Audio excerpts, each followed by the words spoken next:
Hello বন্ধুরা, কেমন আছো তোমরা সবাই? আশা করি অনেক অনেক ভালোই আছো। আর তোমাদের ভালোবাসায় আমিও অনেক ভালো আছি, কারণ তোমরা আমাকে যে পরিমাণে ভালোবাসা দিয়েছো এবং সাপোর্ট দিয়েছো তা আমি কোনোদিন ভুলতে পারবো না। তাই তোমাদেরকে মজা দেওয়ার জন্য আবারও একটি নতুন গল্প নিয়ে হাজির হলাম। গল্পটি শোনার মতো, আশা করি তোমাদের দাঁড়িয়ে যাবে এবং তোমরা হাতের কাজ করতে সবাই হেডফোন নিয়ে বসে যাও। যদি আমার গল্প শুনে মজা পাও তাহলে অবশ্যই আমার চ্যানেলটি সাবস্ক্রাইব করবে। তো চলো বন্ধুরা, আমরা কথা না বাড়িয়ে আসল গল্পে চলে যাই। আজকেই আমার বিয়ে হয়েছে। আমার বিদায়ের সময় মা আমাকে ডেকে বললেন, চামেলি, বিয়ের রাতে স্বামীকে তোর কাছে আসতে দিবি না, কারণ সে যদি তোর কাছে আসে তাহলে তাকে ছেড়ে দিয়ে দেবে। তাই মনে রাখিস, তোর স্বামী যেন তোকে ছুতে না পারে। আমি অবাক হয়ে মায়ের দিকে তাকালে মা বললেন, শোনো, আপাতত যতটা পারিস স্বামীর থেকে দূরে থাকবি। কিন্তু মা, সে কি মানবে? কতদিন অপেক্ষার পরে মোহিত আমাকে পেয়েছে, তাই আমার কাছে না এসে সে কি মানবে? তারপরে মা আমাকে এমন কথা বললেন যে আমি কেঁপে উঠলাম। আমি বললাম, মা, তোমার আমাকে বিয়ে দেওয়া উচিত হয়নি। মোহিতের জীবন নষ্ট করার আগে তোমার একবার ভাবা উচিত ছিল।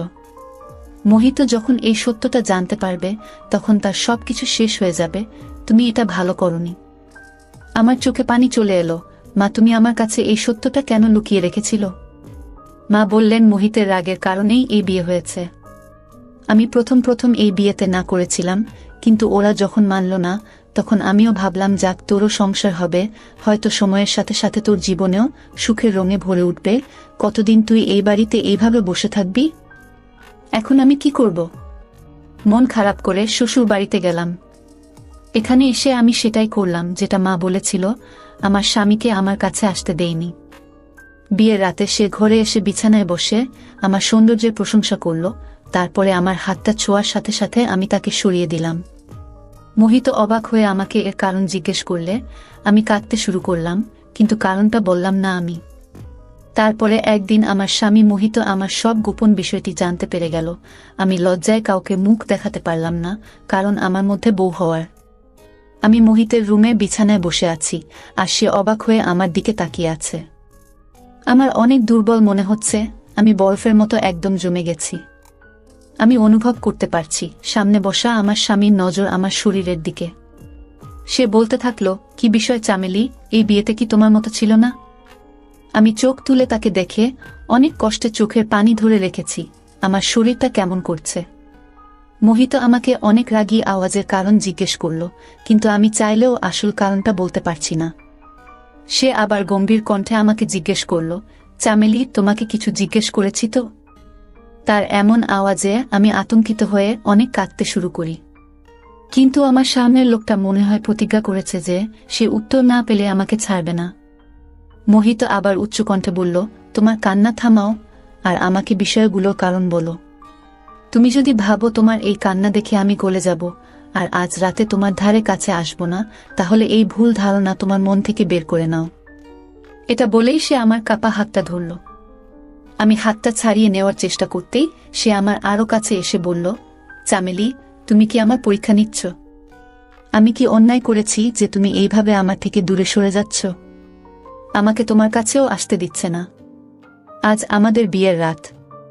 বিয়ে নিয়ে ছেলে ও মেয়েদের মনে কত স্বপ্ন থাকে, আর তুমি আমাকে তোমার কাছে আসতেই দিচ্ছে না। অন্তত আমাকে এর কারণটা বলো, হয়তো আমি তোমার সমস্যার সমাধান করতে পারবো। চামেলি, আমি কোনো দেব না। যে মেয়েটি আমার জন্য সব দিক দিয়ে ঠিক আছে, আমি কি কেবল তাকে দেখি থাকবো? আমি অনেক কষ্টে এই সময় পার করেছি। আমি সবসময় তোমার সাথে থাকার স্বপ্ন দেখেছি। আস্তে আস্তে মোহিতের কথা বলার ধরন নরম হয়ে উঠতে শুরু করে। সে আমার মুখের উপরে থাকা চুলের দিকে গরম গরম চোখে তাকিয়েছিল, আর আমার শরীরটা কেমন যেন করছিল। আজ তাকে যত কঠিন মনে হচ্ছে, তাকে থামানো আমার পক্ষে অনেক কঠিন। কিন্তু আমি অসহায়। আমার মা আমাকে যে কথা বলেছে তা যদি মোহিত জানত, তবে আমাকে ছেড়ে দিয়ে দিত। মোহিত আমার মুখ দেখার জন্য একটি চেইন দিল। সেটা পরানোর সময় তার হাত আমার শরীরে পড়েছে, আর আমার সব শরীর কেমন যেন করছে। আমি তাড়াতাড়ি তার হাতটা সরিয়ে দিয়ে আমিও পিছনের দিকে সরে এসে বললাম, মোহিত, আমাকে বোঝার চেষ্টা করো, প্লিজ, আমাকে 1 মাস সময় দাও। আমি অনুনয় বিনয় করেছিলাম, কিন্তু মোহিত কোনো কিছু শুনল না।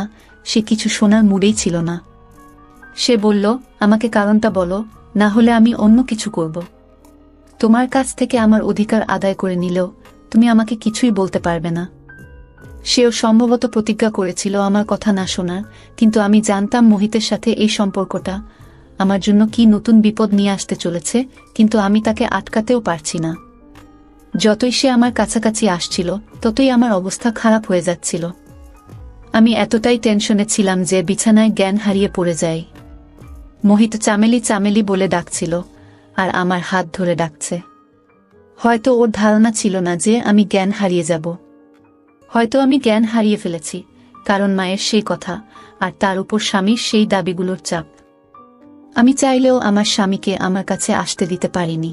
এমন নয় যে আমার জীবনে অন্য কোনো পুরুষ ছিল। আমি মোহিতকে অনেক পছন্দ করতাম।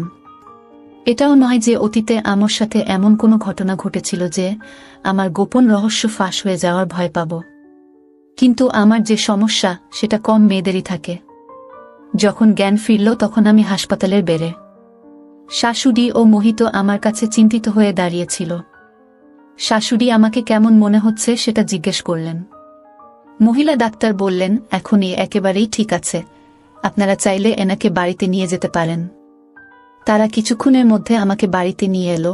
শাশুড়ি আমাকে আমার ঘরে রেখে বিশ্রাম নিতে বললে আমি বিছানায় শুয়ে পড়লাম। বিয়ে বাড়ির কারণে বাড়িতে অনেক অতিথিরা উপস্থিত ছিলেন।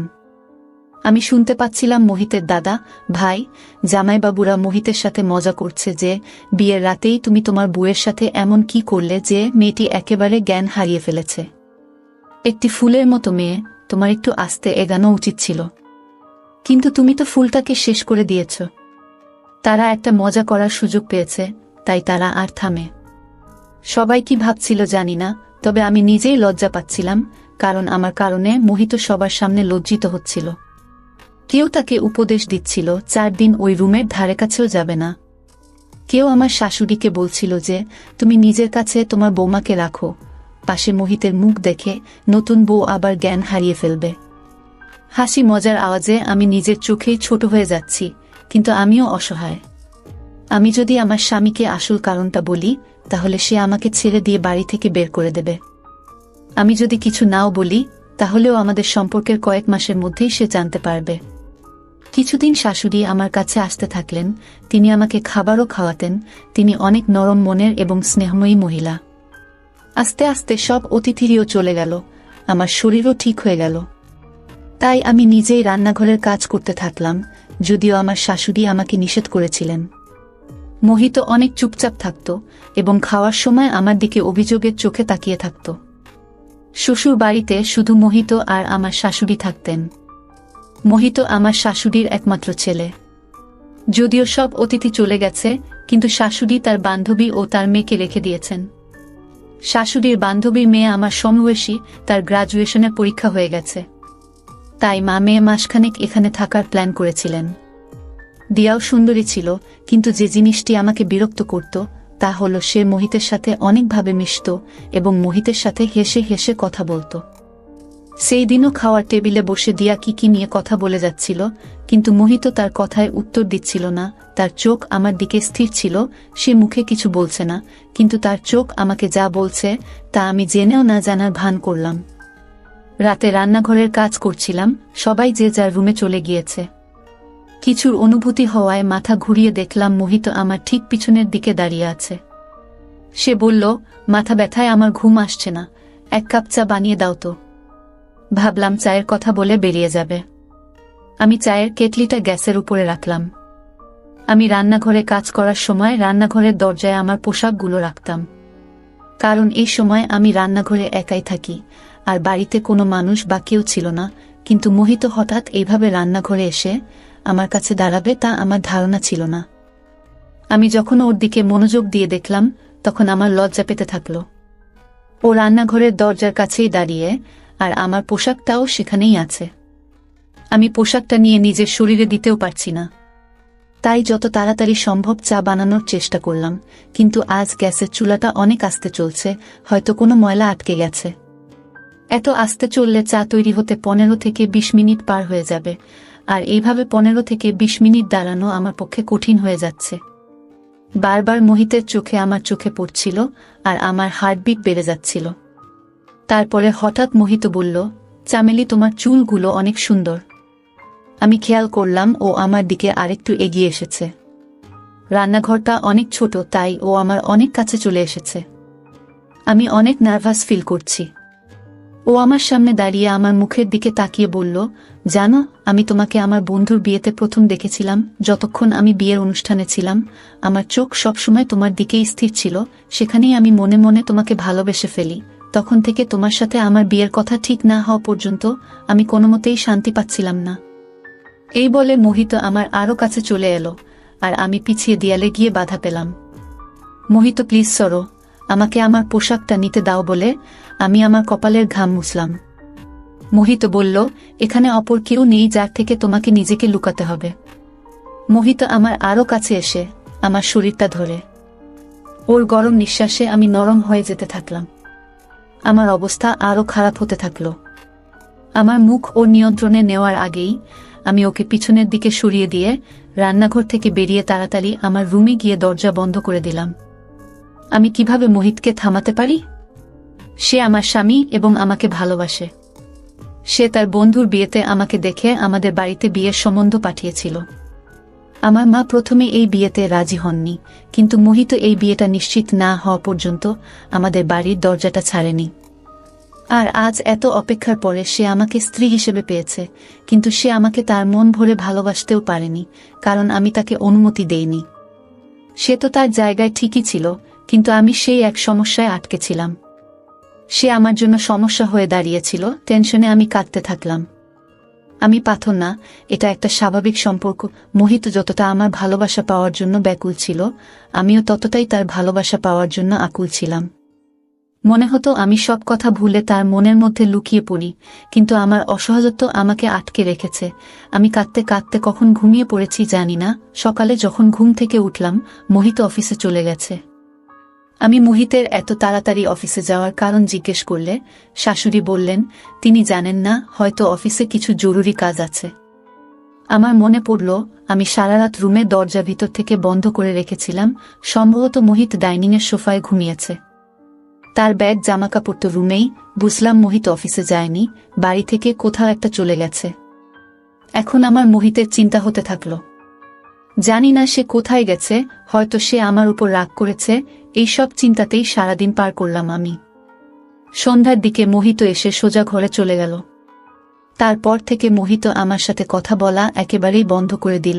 সে আমার দিকে তাকায়ও না। একবার আমি তার অফিসের পোশাক ইস্ত্রি করতে শুরু করলে সে আমার হাত থেকে পোশাকগুলো নিয়ে বলল, আমার কাজ করার দরকার নেই। সে তার জামাকাপড় দিয়াকে দিয়ে দিল। নাস্তার কথাও তাকেই বলল। আমি অস্থির মনে করছিলাম। সম্ভবত আমার প্রতি মোহিতের ব্যবহার ঠিকই ছিল। কতক্ষণ সে আমার সাথে ভদ্র থাকতে পারে? কিন্তু আমার জীবন বেরিয়ে যাচ্ছিল যখন আমি দিয়াকে তার সাথে ঘুরতে দেখলাম। সে আনন্দের সাথেই মোহিতের সব কাজ করে দিচ্ছিল।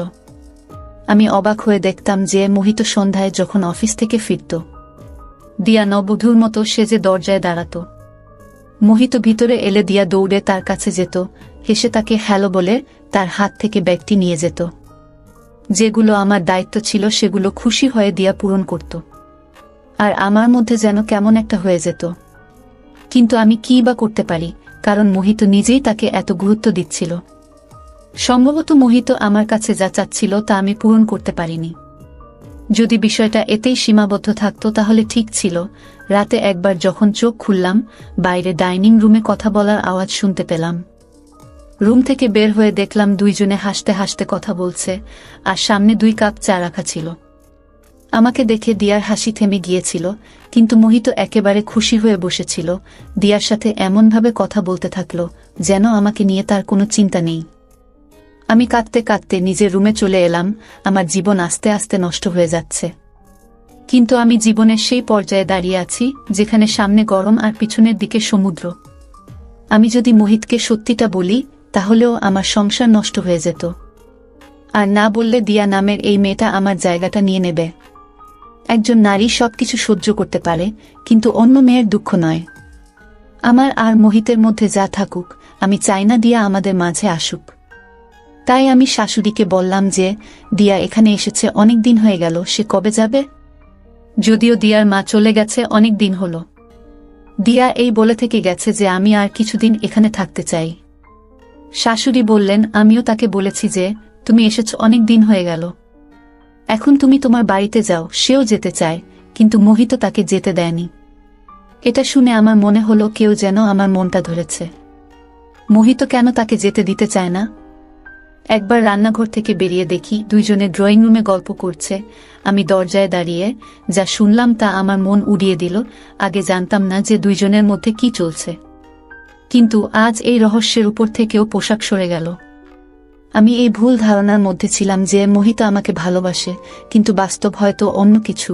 কারণ আমি যা শুনেছিলাম তাতে বুঝতে পারলাম যে আমার স্বামী আমাকে ভালোবাসে না।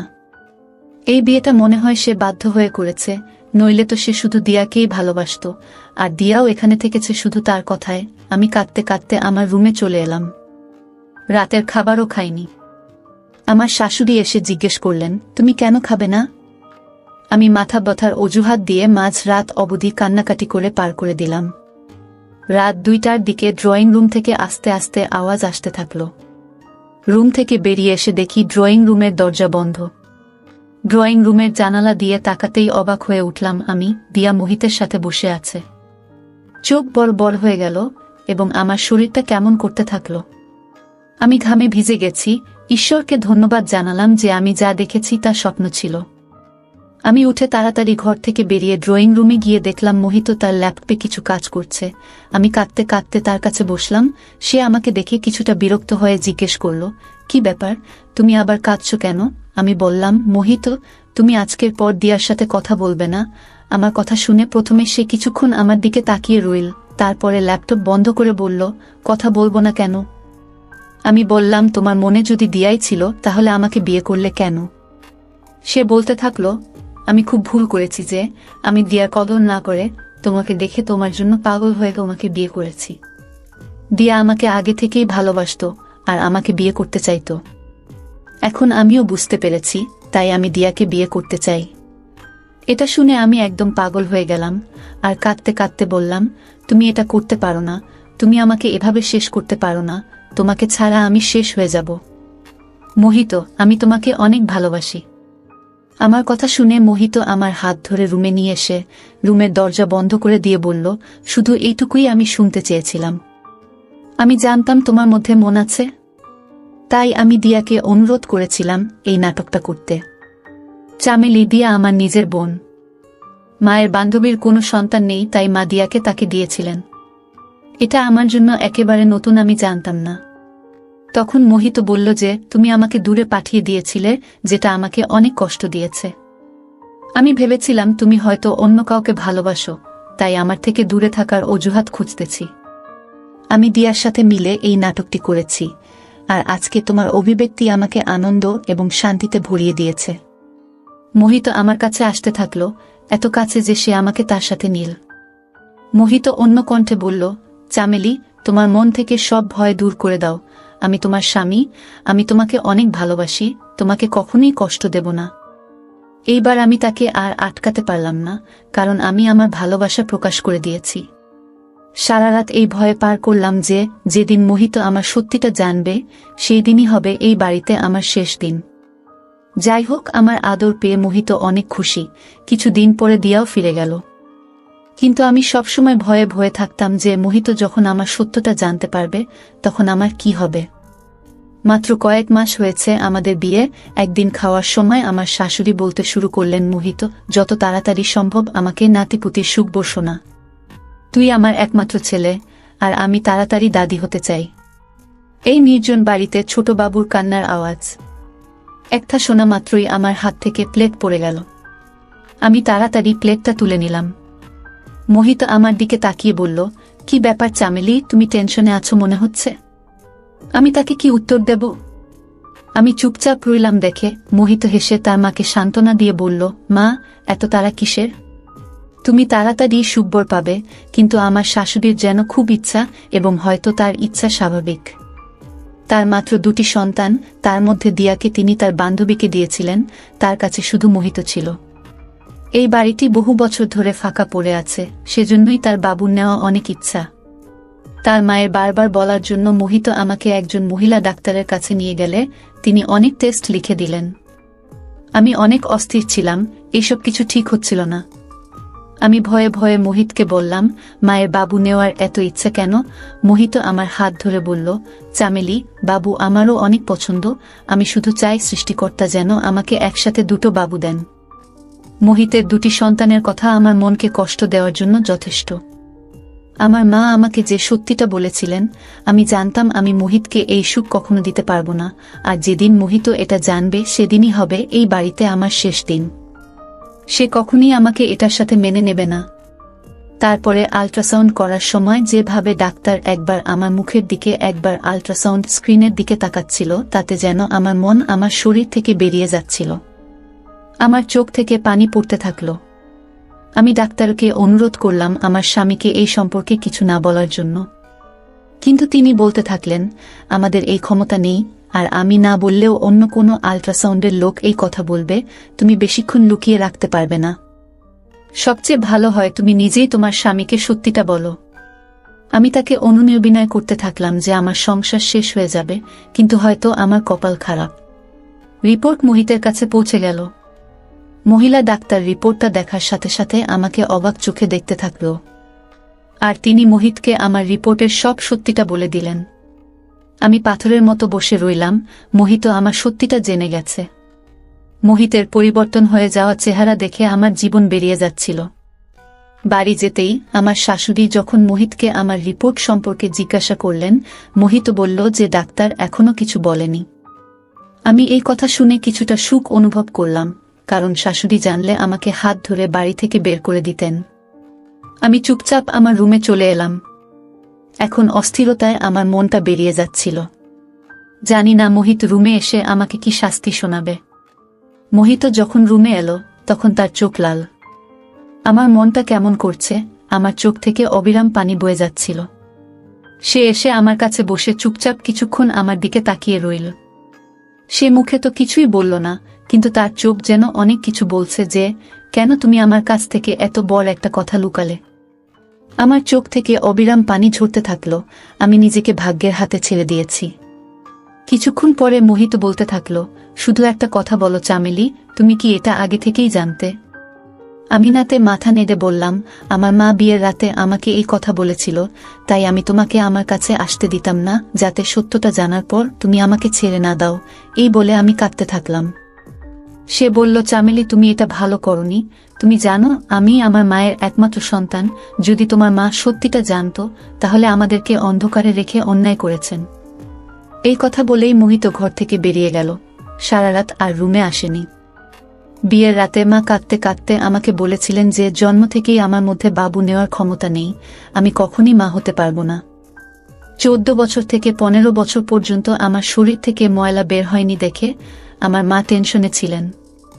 আমার 16 বছর বয়সেও যখন আমার শরীর থেকে ময়লা বের হয় না, তখন তিনি আমাকে একজন মহিলা ডাক্তারের কাছে নিয়ে যান, যেখানে আমার আল্ট্রাসাউন্ড হয়েছিল, কিন্তু মা তখন আমার কাছ থেকে এই সত্যটা লুকিয়ে রাখেন। তিনি শুধু বলেছিলেন আমার মধ্যে সামান্য ঘাটতি আছে, যা সময়ের সাথে সাথে পূরণ হয়ে যাবে এবং আমি স্বাভাবিক হয়ে যাব। আমিও এটা ভুলে গিয়ে নিজের জীবন নিয়ে ভালো ছিলাম, কিন্তু বিয়ের রাতে মা আমাকে এই সত্যটা বলেন এবং সাথে আমাকে এটাও বলেছিলেন যতটা সম্ভব মোহিতের থেকে দূরে থাকতে, কারণ সে যদি তার সাথে সম্পর্ক করে কিছুদিন পরে বাবুর কথাও বলবে, এবং এর জন্য যখন তোকে ডাক্তারের কাছে নিয়ে যাবে তখন তারাও এই সত্যটা জেনে যাবে। আর আজকে সেই দিনটি এসে গেছে। মোহিতের কাছে আমার রহস্য প্রকাশ পেয়ে গেছে। আমি অনেক কাঁদছিলাম, কিন্তু সে একবারও আমার চোখের পানি মুছিয়ে দিতে আসেনি। সকালেই বুঝতে পেরেছি আমাকে নিয়ে কি সিদ্ধান্ত হতে চলেছে। সকালে যখন ঘর থেকে বেরোলাম তখন মোহিত ওর অফিসে চলে গেছে।